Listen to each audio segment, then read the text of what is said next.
My friend turned my private trauma into content, so I exposed her in her own comments. I did not realize I was the main character of my friend's story until I heard my own life coming out of her mouth, with a different name and better lighting. For context, I am 22. She is 23. I will call her Lacey. We met at 19 working in the same mall store during that weird limbo after high school when everyone pretends they have a plan, but nobody actually does. Back then, Lacey did not care about social media at all. She was the type who would post once every 4 months and vanish. I was the one who liked editing, little aesthetic videos, that stuff. I was not huge or anything, but I had a tiny TikTok where I posted story time sometimes. A few got like 50,000, 80,000 views. Nothing crazy, but it felt cool. Then one day, mid-pandemic boredom, Lacey decided she wanted to try it too. At first it was innocent. She made little dance videos, a couple memes, random sounds. Then she found her niche, storytime drama. She was good at it. Her voice was animated. She knew how to pause just long enough. She knew where to put text on the screen so people would finish watching. She did stories about coworkers, dates, roommate drama. Some were exaggerated, some were clearly embellished, but whatever. It was entertainment. In the beginning, she asked me for help. How to edit, what hashtags to use, how to find sounds. I liked helping. We would sit on my bed, edit together, and she would joke that I was her unpaid manager. Then her videos started to blow up. Not micro-viral. Real viral. Millions sometimes. Her follower count went from under 1,000 to 300,000 in like 6 months. She got brand emails. Small ones, but still. She started saying things like, my audience and content schedule. And she meant it. I was happy for her. Genuinely. I made her graphics, gave her ideas, even told her she should start a YouTube channel, not just TikTok. She did. It grew slower, but it grew. The first crack happened over something tiny. We were in my room, and I was telling her about something that happened with my dad. My parents divorced when I was 12. It was ugly. My dad moved out of state, started a new family, and basically dropped me. A year ago, he suddenly came back into contact through a random Facebook message. It messed me up. I told Lacey about one specific thing. He had taken me out for coffee to catch up, then spent the entire time talking about his new stepkids like I was some old school friend. Then, at the end, he asked if I could help him with a GoFundMe because one of the stepkids broke their arm and money was tight. I went home and cried, not because of the money, but because in the whole conversation he never once apologized for disappearing. Not once. I told that to Lacey. I was crying a little while I talked. She hugged me, said my dad was trash, did all the right friend noises. Then she said, half joking, that is such a wild story though. My audience would eat that up. I froze. She laughed. I am kidding, she added quickly. Obviously, too personal.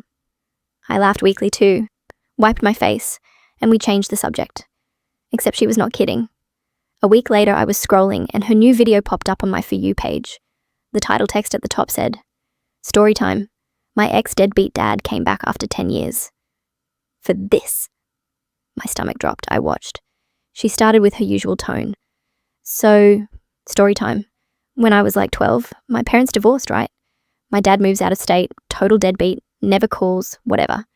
Fast forward to last year, he suddenly messages me on Facebook like, hey kiddo, long time. I was already feeling sick. She kept going. She described the coffee, the way he talked about his new stepkids, the GoFundMe, even the exact line where he said, we are all family, right? When asking for money. That line had been haunting me for weeks. I had told her that word for word. In her version, she gave the dad a fake name. She changed a few details like making it a restaurant instead of a coffee shop and added some extra funny commentary. But the bones were my story.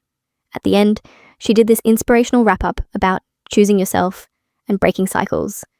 And everyone in the comments was like, you are so strong. I relate so much. This is why I do not answer unknown numbers. The video had 300,000 views already. I just sat there in my bed, phone in my hand, watching strangers write paragraphs about my pain like it was an episode of some show. I texted her. Me. Did you seriously use my dad's story?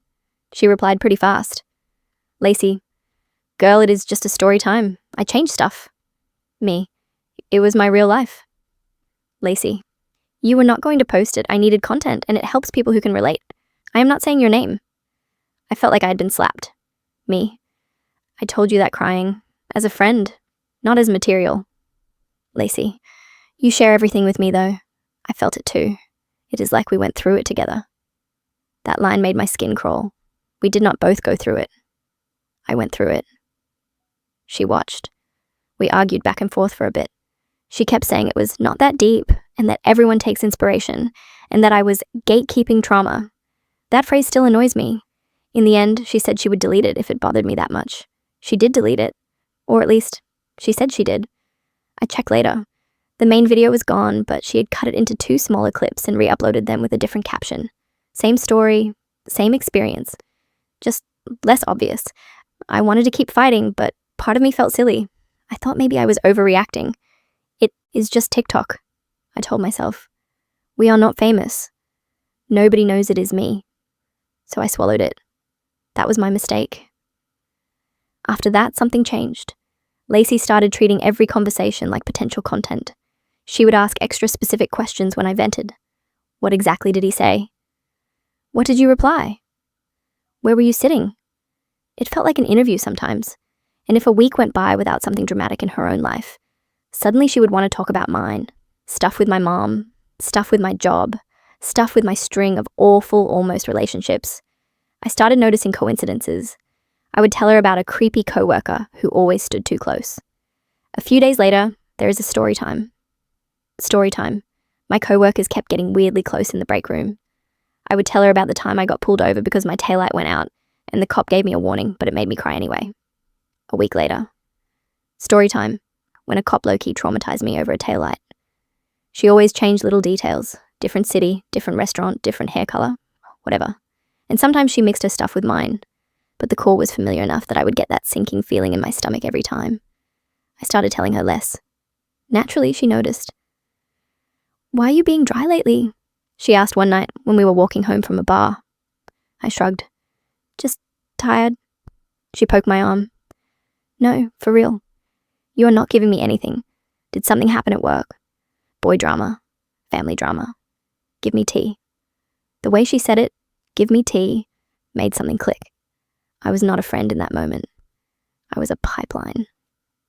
Nothing happened, I said. She pouted. You are boring now. She meant it like a joke, but it landed heavy. I changed the subject. A month later, I made a decision. I stopped sharing sensitive stuff with Lacey completely. Surface level only. Meme level. If something serious happened, I told my cousin or my journal. We still hung out, but it was lighter. We watched shows, went out, talked about random trends. I thought maybe that would reset things. Instead, she just went and found drama somewhere else. She started joining random friend group beefs that had nothing to do with her. She chased messy situations. She asked strangers deep questions in bars. Anything to get stories. It felt desperate, but again, it was not my business. I kept some distance and focused on my own life. Then, the thing with my older story happened. When I was 16, I was in a horrible car accident with my then best friend. She was driving, I was in the passenger seat. A truck ran a red light, hit my side, the car flipped. The next thing I remember is waking up in the hospital in pain, my mum crying, doctors running around. I fractured my pelvis, broke 2 ribs, had a concussion. I was in recovery for months. My friend walked away with a sprained wrist. I did not blame her. It was not her fault. But the friendship died after that anyway because everything got weird and heavy. That accident changed my entire life. I missed half a school year, had to do physical therapy, had panic attacks in cars. The whole thing. The only reason Lacey knew about it is because one night I had a nightmare and woke up shaking, and I told her. She cried with me, hugged me, and said she could not imagine. This was months ago, before the dad's story thing. I never talked about it again. It is not a story I tell. It is old, but still raw. Fast forward to last month. I am at home, on my day off, cleaning my room. I put on Lacey's YouTube video in the background because I am a supportive friend, and I try to give her watch time. The video is titled something like, The Night My Life Changed Forever, Car Accident Story Time. I pause. My chest already feels tight. I hit play, telling myself, okay, maybe she has her own car story. She starts. So, when I was 16, I was in the worst car crash of my life. I stand there in the middle of my room, holding a stack of shirts, frozen. She keeps talking. She says she was in the passenger seat, that her friend was driving, that a truck ran a red light, that they flipped, that she woke up in the hospital. Broken ribs, months of therapy, night terrors. She even says her mum's line, The one my mum said when I woke up. Baby, you are here. That is all that matters. I had told her that once, exactly like that. She did not even change that. The only thing she changed was superficial. She made the truck a drunk driver. She added a little speech about how the friend never even apologized, which was not true in my case. She made herself sound like she had bravely cut off this evil friend and healed. But everything else was beat for beat my trauma, served up as content. The video already had comments. Storytime queen. You have been through so much. I related to the car thing so hard I cried. I just stood there with her voice filling my room, telling my life in first person while I was surrounded by the reminders of that story she had stolen. My hands started shaking. I scrubbed back to make sure I was not imagining. No, it was real. She used my story, the one I never gave her permission to touch, the one I only shared once, crying. That was the moment something snapped in me. The dad story, I could rationalize as me being sensitive. The little co-workers' stories, I could say we had similar experiences. This, there was no way. I turned the video off and called her. She answered on the third ring, sounding cheerful. What is up? She said.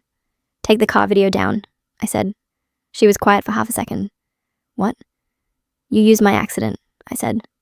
Take it down, she laughed. Girl, you do not own car accidents. My stomach turned. You used my exact details. It happened to me too, she said. No, it did not, I said. You told me you have never even been in a crash before. She made a dismissive noise. I meant like bad.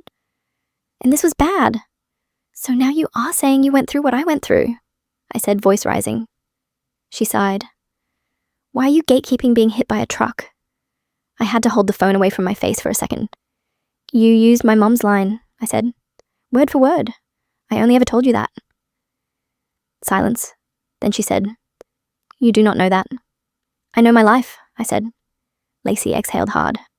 Okay, yes. I took inspiration from your story. Happy. My heart dropped. Inspiration, I repeated. Yes, she said. It is still my video, my telling, my edits, my audience. You were not going to share it anyway. I thought it would help people. It helps people for you to pretend my trauma is yours, I said slowly. She got annoyed. You act like I stole money from you. You are literally making money off this, I snapped. That video has ads. She shrugged audibly. I did the work. You just went through it. That line. You just went through it. I had to sit down. You have to delete it, I said. I am serious. No, she said. It is doing well. I cannot just take it down every time you get in your feelings. You are being selfish. Selfish? I repeated. Yes, she said. Why do you care so much? Nobody knows it is you. You are not even on YouTube like that. I am the one dealing with hate and comments and trolls. I am the one who turned it into something. You should be proud it resonated. I did not even know how to respond to that much delusion. So I hung up. She texted. Lacey, did you just hang up on me? I did not answer. My finger hovered over her contact. Block. Do not block. Instead, I opened the YouTube app again. The video had a couple thousand views. That may not sound like a lot, but for her channel it was solid. I scrolled through the comments. Most were supportive. Then I saw one that said, This sounds like a story I saw on TikTok a while back from someone else. My heart skipped. I had never posted my accident story, but apparently there are slightly similar ones out there. Either way, the comment had one reply. Lacey had replied. She wrote, People always think creators lie for views. This is my real experience. Something about that made my anger sharpen into something focused. If she wanted to lie publicly, fine. I could tell the truth publicly too. I made a TikTok on my tiny account. Not a story time. Just a clear explanation. Text on screen. POV.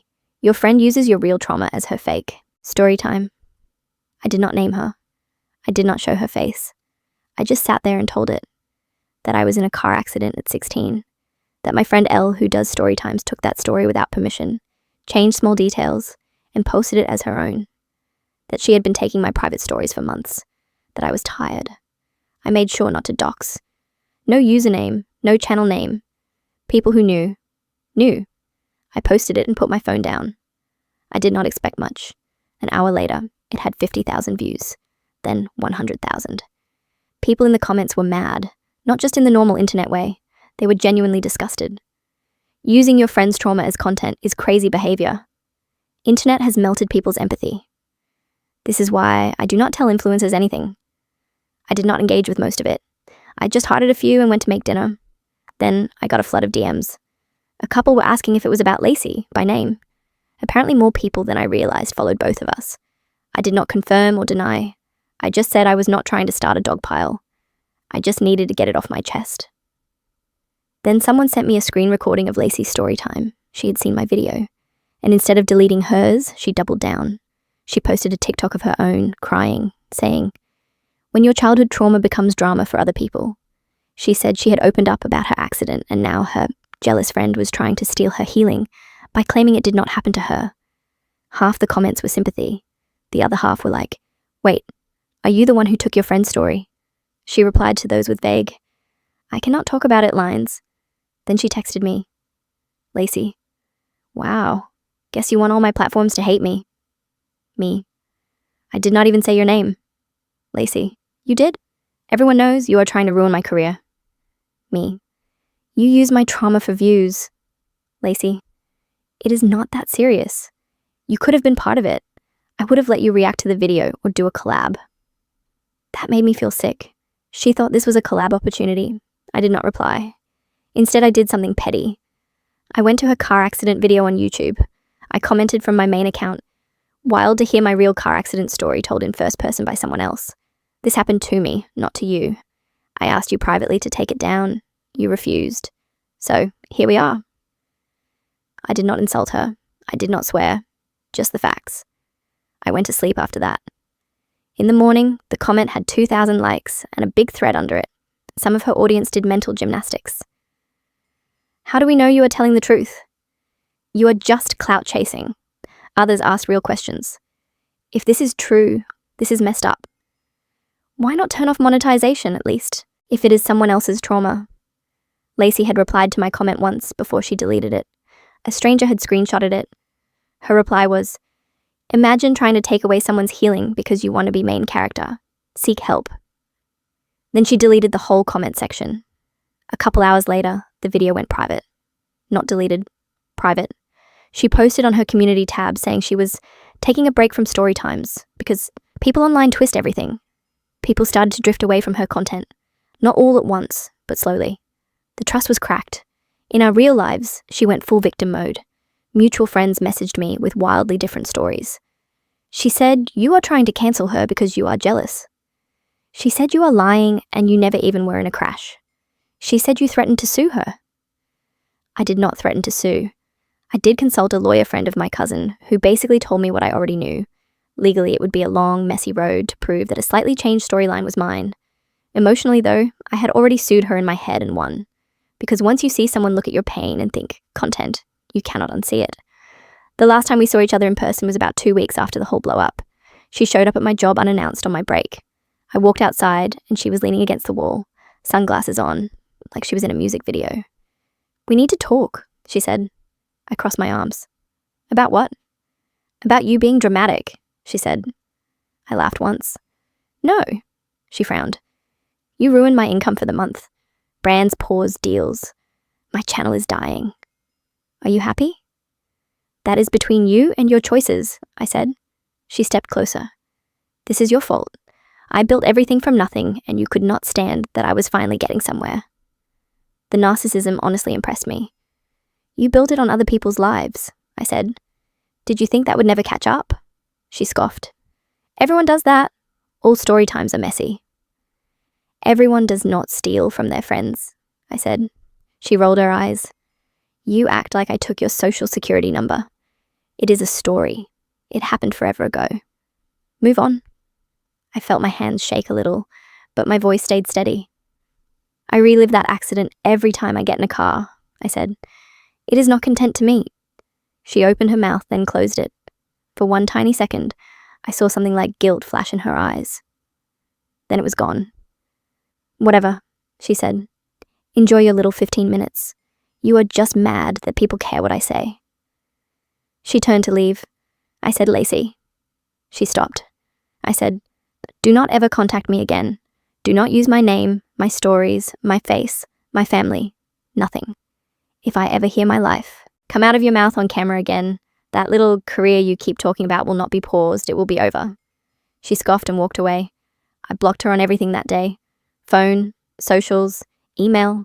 She tried to make a couple more vague posts about fake friends, but without the actual story times to back it up. Her numbers dropped.